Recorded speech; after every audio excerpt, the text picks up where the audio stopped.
Assalamualaikum warahmatullahi wabarakatuh. Saya Yudi Heriawan Asnawi, dosen tetap di Sekolah Bisnis IPB University. Saya aktif mengajar di program S1, S2, dan juga S3. Dan tentu saya berkomitmen menjalankan Tridharma Perguruan Tinggi secara seimbang dan berdampak. Bidang pengajaran di program S1, saya membina mata kuliah dasar seperti etika dan hukum bisnis, analisa dampak sosial, serta menjadi tim pengajar mata kuliah kepemimpinan dan tata kelola perusahaan. Untuk program S2, saya mengampu mata kuliah manajemen perubahan strategik, etika bisnis dan inovasi berkelanjutan, serta kapital selekta manajemen dan inovasi. Di program doktoral, saya mengajar manajemen strategik lanjutan dan filsafat ilmu. Materi ajar saya rancang berbasis kasus nyata dan berorientasi pada keterampilan praktis, agar mahasiswa siap menghadapi dinamika dunia bisnis tentunya. Selain mengajar, saya aktif sebagai staf ahli di beberapa kementerian serta terlibat dalam pengembangan strategis berbagai perusahaan. Bidang penelitian saya fokus pada aspek strategis, kelembagaan, tata kelola, dan etika bisnis. Saya telah menghasilkan lebih dari 100 publikasi dengan 57 artikel tercatat di Google Scholar, beberapa judul riset terkini atau topik terkait dengan optimizing Islamic boarding school, kemudian sustainable business model, kemudian juga business development strategy, kemudian dan yang lainnya tentu saja. Di bidang pengabdian masyarakat, dalam 2 tahun terakhir saya dipercaya menjadi tenaga ahli di Kementerian BKPM untuk potensi investasi daerah, Kementerian ATR BPN untuk kebijakan reforma agraria, kemudian di Kementerian Perindustrian untuk pengembangan hilirisasi industri dan transformasi kelembagaan kelapa sawit. Saya juga terlibat di BPJPH untuk penyusunan Grand Design dan Roadmap Halal Industries. Saya juga menjadi juri dalam pemilihan CEO BUMN terbaik yang diselenggarakan oleh Kementerian BUMN dan BUMN Track. Dalam keanggotaan dan peran profesional, saya aktif di berbagai asosiasi antara lain Dewan Pakar Asosiasi Kopi, kemudian juga di GAPMI dan juga di industri furniture nasional. Saya juga menjadi pengurus Perhappy, 2 periode menjadi ketua, dan saat ini saya menjadi anggota Dewan Pembina. Demikian juga di Perhorti, saya saat ini sebagai Dewan Pembina Perhorti. Saat ini saya juga masih sebagai Sekretaris Senat Sekolah Bisnis IPB. Dan sebelumnya saya menjadi koordinator riset associate di unit riset sekolah bisnis ini. Melalui pendekatan pengajaran berbasis pengalaman, riset terapan yang relevan, dan pengabdian masyarakat yang konkret, saya berkomitmen untuk terus berkontribusi pada pengembangan ilmu manajemen bisnis, pemberdayaan masyarakat, serta pencapaian tujuan pembangunan berkelanjutan di Indonesia. Pada kesempatan ini saya ingin menjelaskan salah satu materi perkuliahan yang saya ajar, khususnya terkait mata kuliah etika dan hukum bisnis. Penjelasan ini mencakup deskripsi mata kuliah, capaian pembelajaran, baik yang berasal dari program studi maupun capaian pembelajaran khusus mata kuliah etika dan hukum bisnis itu sendiri. Serta tentu saja bagaimana kemampuan akhir tiap tahapan pelajaran. Yang disampaikan dalam hal ini menggunakan pendekatan DIA atau Delivery, Interaction, and Assessment. Mata kuliah etika dan hukum bisnis itu merupakan mata kuliah wajib pada semester 4 dalam program studi manajemen dengan bobot 3 SKS, terdiri dari 14 pertemuan dan 2 pertemuan evaluasi. Mata kuliah ini bertujuan membekali mahasiswa dengan pemahaman menyeluruh mengenai prinsip-prinsip etika dan hukum dalam konteks dunia bisnis. Materi mencakup dasar-dasar etika bisnis, hukum perusahaan, perlindungan konsumen, hak kekayaan intelektual, serta isu-isu etika kontemporer seperti keberlanjutan, integritas, dan kepatuhan dalam pengambilan keputusan. Penekanan diberikan pada kemampuan menilai dilema etis dan legal secara kritis, serta bagaimana menyusun argumentasi yang seimbang dalam konteks profesional tentunya. Dalam implementasinya digunakan pendekatan PBL atau Problem Based Learning dan juga PGBL atau Project Based Learning. Mahasiswa dihadapkan pada studi kasus nyata tentang bagaimana pelanggaran etika terjadi, konflik kepentingan, bagaimana ketidakpatuhan hukum terjadi, atau pada isu-isu lingkungan dan sosial. Salah satu contohnya adalah studi kasus pencemaran lingkungan oleh perusahaan multinasional atau praktik manipulasi laporan keuangan dalam beberapa kasus perusahaan. Proyek atau tugas kelompok dan diskusi kelas disusun untuk mengasah keterampilan yang dibangun berdasarkan FORCIS atau Critical Thinking, Communication, Collaboration, and Creativity. Evaluasi dilakukan melalui kuis, tugas kelompok, serta ujian tengah semester berbasis esai argumentatif untuk mengukur pemahaman etis dan legal mahasiswa. Pendekatan ini ditujukan agar lulusan mampu menghadapi tantangan etika dan hukum dalam dunia bisnis yang dinamis, serta memiliki integritas dalam pengambilan keputusan yang tentu saja berdampak luas. Capaian pembelajaran program studi atau CPL yang diharapkan, terdapat 3 capaian pembelajaran program studi yang memang dibebankan pada mata kuliah etika dan hukum bisnis ini. Yang pertama adalah apa yang kita sebut dengan ethical and responsible leadership, di mana mahasiswa diharapkan mampu mengidentifikasi, menganalisis, dan menyelesaikan dilema etika dalam bisnis dengan memperhatikan prinsip tanggung jawab sosial dan berkelanjutan. Yang kedua, critical thinking and legal reasoning. Mahasiswa diharapkan mampu menerapkan kerangka hukum dan etika untuk menyusun solusi atas konflik bisnis yang kompleks, serta secara kritis mereka bisa menyusunnya secara sistematis juga. Yang ketiga, apa yang disebut dengan business communication, di mana mahasiswa diharapkan mampu menyampaikan argumentasi etis dan hukum secara meyakinkan kepada pemangku kepentingan. Capaian pembelajaran mata kuliah atau CPMK, terdapat 3 CPMK yang dirajang pada mata kuliah ini. Yang pertama, mampu mengenali isu-isu etika dan hukum dalam praktik bisnis, serta mengembangkan solusi yang bertanggung jawab dan berkelanjutan. Yang kedua, mampu menganalisis dan menerapkan norma hukum serta prinsip etika dalam pengambilan keputusan strategis perusahaan.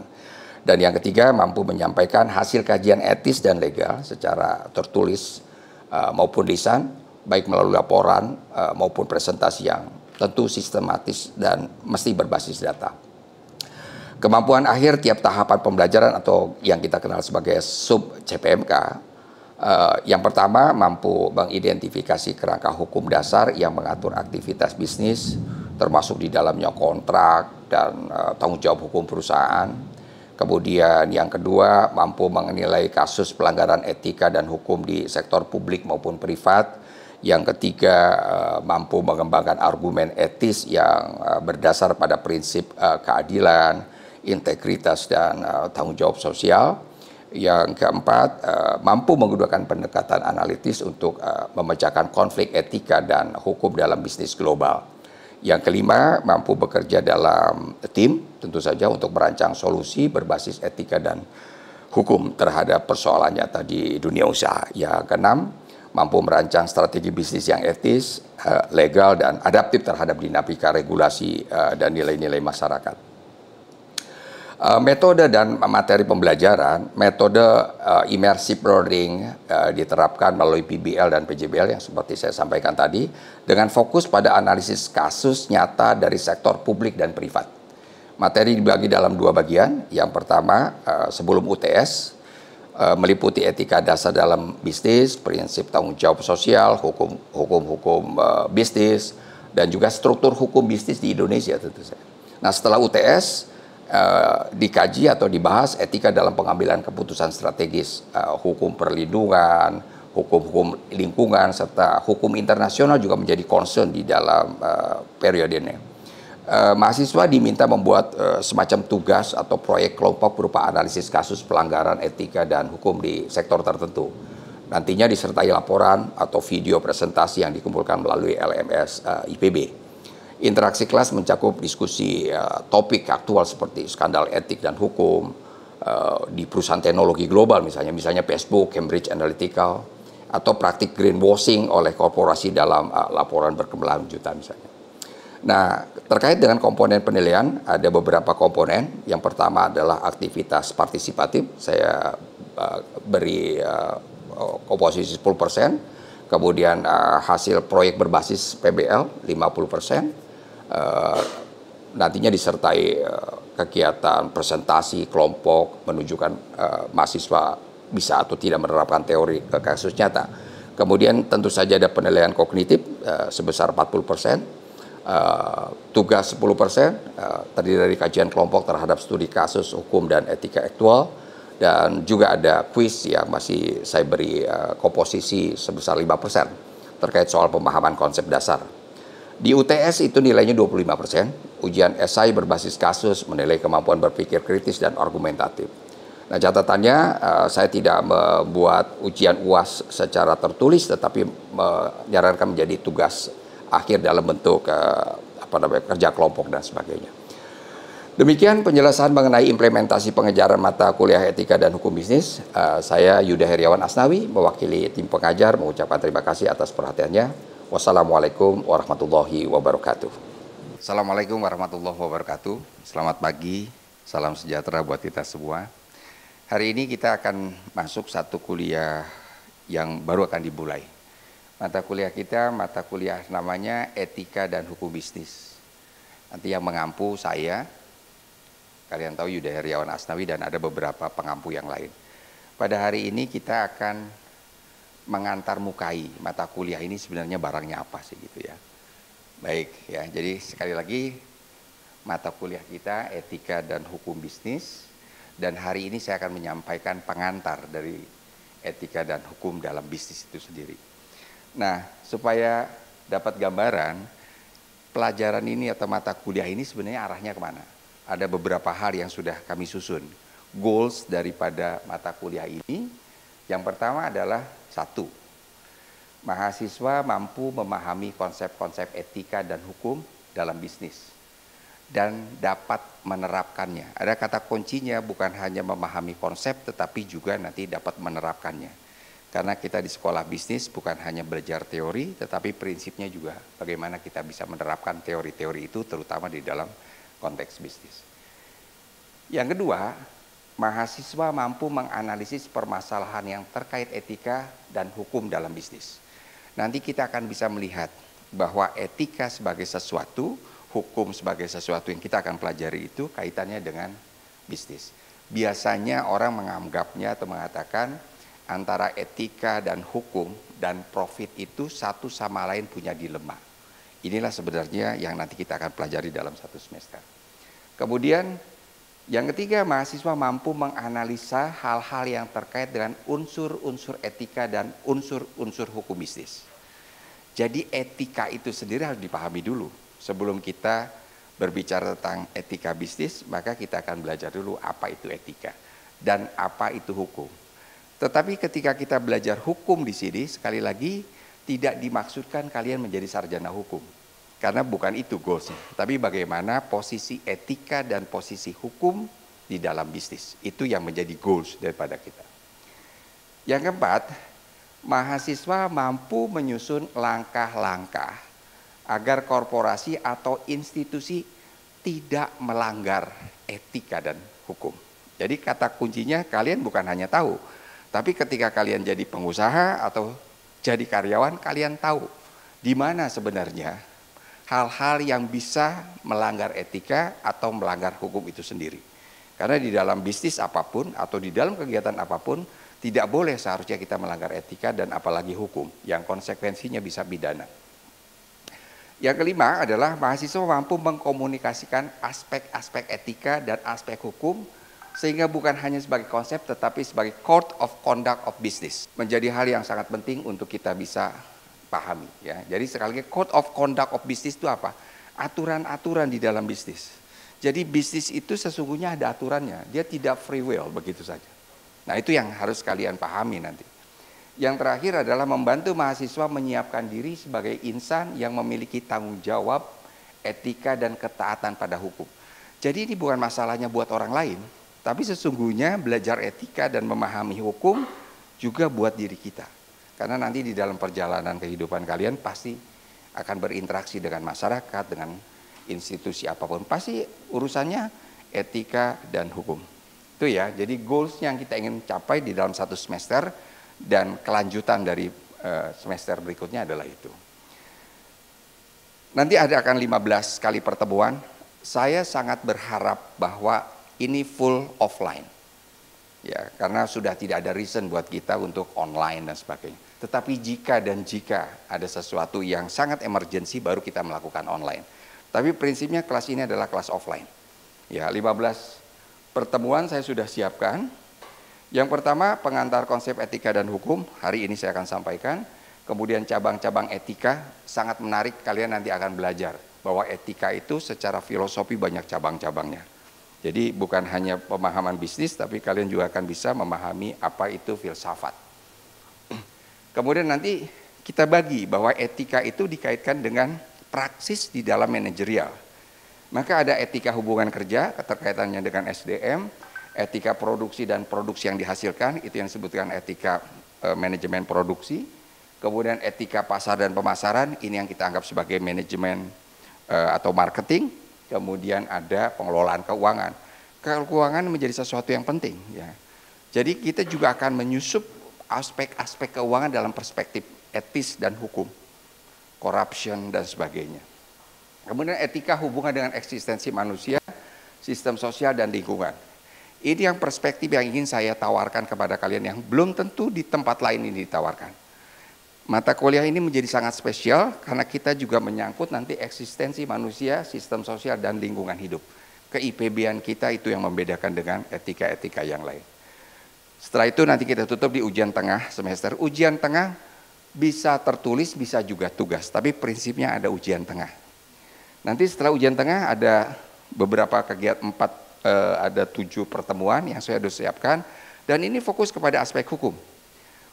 Posisi hukum dan regulasi dalam bisnis, kalian sudah harus tahu. Sekali lagi bukan untuk jadi sarjana hukum ya, tapi kalian tahu di dalam bisnis itu ada regulasi yang mengikat, ada hukum yang juga harus kita ikuti. Kemudian ada permasalahan-permasalahan hukum dan seputar bisnis, nanti kita bisa undang juga pihak-pihak lain, para lawyers, corporate lawyers, pengalaman-pengalaman mereka kita bisa hadirkan juga di sini. Nanti ada korupsi, suap, dan gratifikasi. Ini sesuatu yang menarik bahwa bisnis itu juga bisa dekat-dekat dengan aspek itu. Ya, jadi bukan hanya belajar bisnis, kita how to get a lot of profit, tetapi kita bisa berhadapan dengan hal-hal yang terkait dengan korupsi dan sebagainya. Hari ini kita bisa dengar seorang pejabat swasta begitu, direktur swasta dipanggil oleh KPK dan sebagainya. Karena itu saya memandang perlu untuk kita bisa mempelajari ini. Pengendalian hukum internasional dalam bisnis. Kita tidak hanya bermain di national level, kita berbicara tentang internasional, perdagangan internasional dan sebagainya. Maka nggak bisa kita belajar international laws gitu ya, yang kita sebut dengan hukum perdagangan internasional dan sebagainya. Dan nanti baru pertemuan terakhir adalah ujian akhir semester. Saya membayangkan ujian akhir semester ini sekali lagi bisa tulis, bisa tugas, atau kita bisa presentasi untuk bisa mengakumulasi apa-apa yang kita pelajari. Itu yang kalian sekarang bisa punya bayangan kita belajar apa sebenarnya dalam 1 semester ini. Clear ya? Jadi itu. Well, saya akan mulai masuk ke materi kita. Etika, apa itu etika? Kemudian dan bagaimana posisinya dalam bisnis. Etika itu disebut dengan moral filosofi namanya. Jadi filsafat moral. Jadi kalau kita bicara etika, sesungguhnya kita sedang berbicara moral. What kinds about the moral? Pertanyaannya itu. Moral itu per definisi adalah ketika kita berbicara atau memahami apa yang salah dan apa yang benar. Jadi berbicara moral itu berbicara apa yang salah dan apa yang benar. Jadi kalau kita bicara etika adalah moral filosofi, maka etika berbicara tentang filsafat untuk kita bisa memahami apa yang benar dan apa yang salah. Itu etika. Baik dan buruk itu namanya, kalau baik dan buruk itu namanya estetika. Jadi kalian harus mulai tahu bahwa di dalam bisnis itu atau ada pemahaman itu ada etika dan ada estetika. Kalau etika itu salah dan benar, kalau baik dan buruk itu estetika. Sedangkan kita belajar etika, jadi bicara salah dan benar, clear, black and white. Jadi itu ya. Dari mana sumbernya? Sumber kebenaran itu bisa dari agama, bisa dari filsafat itu sendiri, bisa bicara dari budaya dan bicara hukum. Jadi kalau kita bicara salah dan benar, Kita punya perspektif agama, ya, agama bisa mengatakan ini salah dan benar. Budaya bisa mengatakan salah dan benar. Orang Sunda, orang Batak mungkin bisa punya perbedaan mengenai salah dan benar. Filsafat nanti di pertemuan-pertemuan selanjutnya, di pertemuan kedua saya akan bahas. Dan yang paling penting adalah hukum. Dari kesemua itu, hukumlah yang biasanya menjadi pedoman. Karena dia tidak lagi berdebat. Kalau kita bicara agama, satu agama dengan agama yang lain bisa berbeda pandangan tentang salah dan benar. Bicara budaya, setiap budaya bisa berbeda. Tapi ketika kita bicara hukum, kita dipaksa untuk mengatakan ini yang salah, ini yang benar. Karena itu mata kuliah ini menjadi penting. Bicara etika dan hukum sebagai satu kesatuan yang harus kita. Sampai di sini. Atau saya lanjut dulu ya. Lanjut. Kemudian kalau kita lihat, sudah bisa dipahami ya. Jadi bicara etika itu bicara salah dan benar. Bukan bicara baik dan buruk saja. Ya, bahwa di dalam salah dan benar ada aspek baik dan buruk, iya. Tapi yang menjadi penekanan adalah salah dan benar. Karena itu etika dikaitkan dengan hukum karena kita bicara salah dan benar dalam bisnis. Kita nggak boleh menjadi pebisnis yang abu-abu. Itu goals daripada mata kuliah ini. Kita nggak boleh punya bisnis atau menjadi pelaku bisnis yang abu-abu. Kita harus black and white, ini salah, ini benar. Kalau benar kita lanjutkan, salah gak boleh kita lakukan. Prinsip itu yang saya ingin juga tegaskan di dalam kuliah kita. Buat pegangan kalian juga secara pribadi. Nah, ada hal yang menarik. Apa bedanya etika dan bisnis? Tetapi mata kuliah kita menjadikan satu frase, etika bisnis. Padahal kalau kita belah kata itu, ada dua kata, etika dan bisnis, business ethics. Secara filosofis, sesungguhnya dua kata yang punya goals yang berbeda. Kita mulai bisnis, kalian adalah anak-anak sekolah bisnis yang sudah sangat terbiasa dengan bicara bisnis. Bisnis itu apa sih? Bisnis itu yang pertama profit. Gak mungkin kita bicara bisnis without talk about the profit. Jadi harus kita bicara profit. Di samping profit apa? Yang dilakukan pengadaan barang atau jasa, kesejahteraan pemilik, faktor produksi dan masyarakat. Ada dua kata. Goals daripada bisnis itu adalah kesejahteraan pemilik dan juga masyarakat. Jadi kenapa orang berbisnis? Kenapa orang mau punya bisnis? Karena dia jadi pemilik. Maka kalau dia jadi pemilik, dia bisa taking profit. Itu yang membuat orang mau berbisnis. Yang ketiga, yang keempat, full employment. Segala sesuatu itu dilakukan oleh pekerja. Yang sifatnya nanti ada hak dan kewajiban. Tidak ada sukarela di dalam bisnis. Karena full employment itu artinya dia melibatkan aspek-aspek orang bekerja yang ditentukan oleh hak dan kewajibannya, tidak berdasarkan sukarela. Jadi kalau kita bekerja kan bukan nggak apa-apa saya nggak dibayar, nggak mungkin. Kita bekerja untuk dibayar. Dan ketika kita bekerja kita dijanjikan akan dibayar. Itu namanya full employment. Kemudian baru eksistensi perusahaan dalam jangka panjang.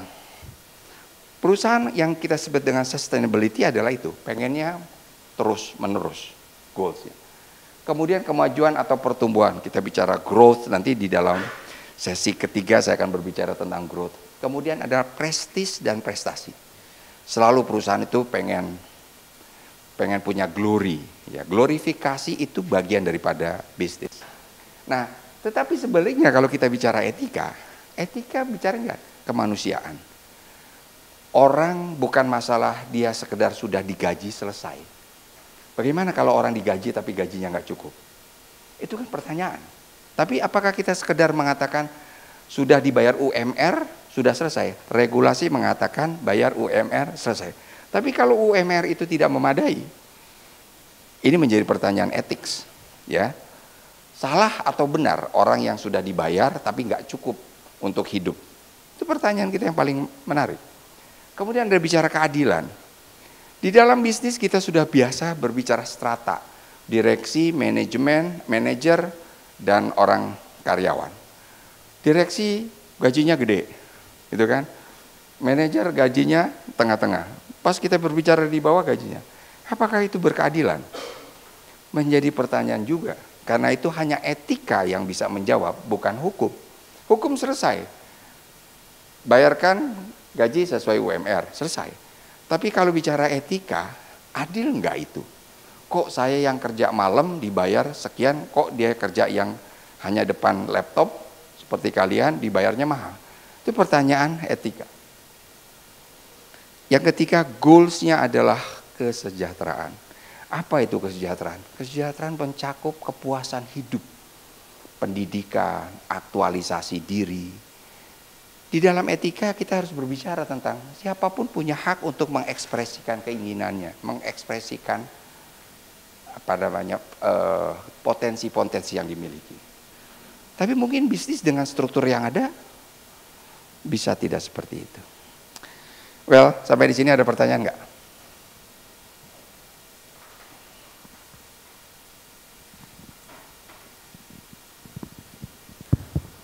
Baik, terima kasih Bapak. Perkenalkan, nama saya Namira.